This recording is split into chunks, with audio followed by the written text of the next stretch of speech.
छत्तीसगढ़ के राजा मैं हूँ, मैं सबले बढ़िया रे, कहते मोला अशोक लहरिया। सबके मैं हूँ मायारू रे, कहते मोला राजा छत्तीसगढ़िया। छत्तीसगढ़ के राजा मैं हूँ, मैं सबले बढ़िया रे, कहते मोला अशोक लहरिया। सबके मैं हूँ मायारू रे, कहते मोला राजा छत्तीसगढ़िया।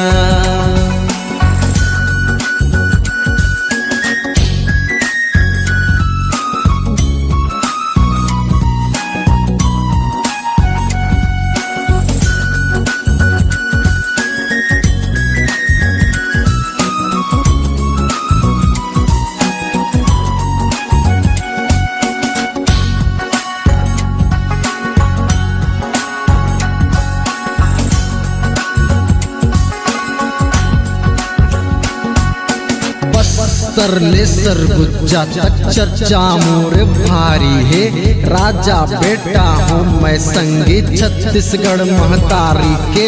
रायपुर रायगढ़ कोरबा चांपा बिलासपुर भिलाई में, नांदगांव धमतरी दुर्ग हावे मुरचिन्हारी रे।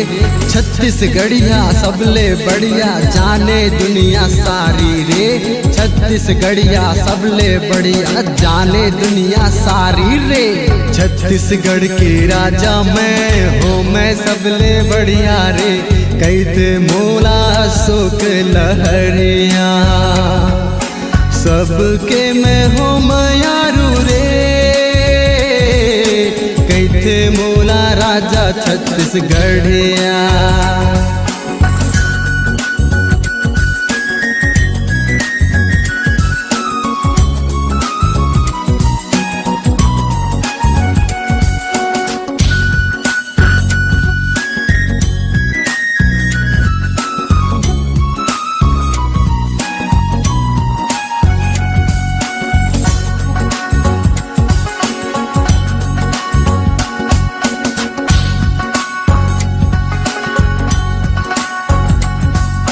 बिर्रा के रहोइया मैं सबके दुलरवा रे, जांजगीर चांपा जिला के रहोइया। सबके मैं हूँ मायारू रे, कहते मोला राजा छत्तीसगढ़िया।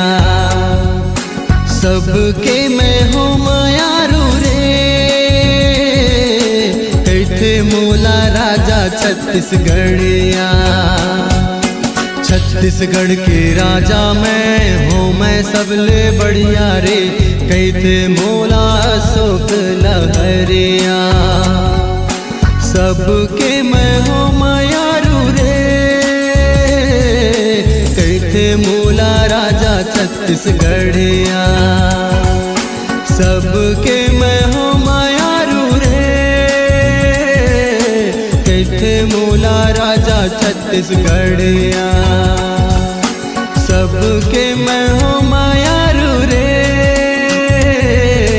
कहते मोला राजा छत्तीसगढ़िया।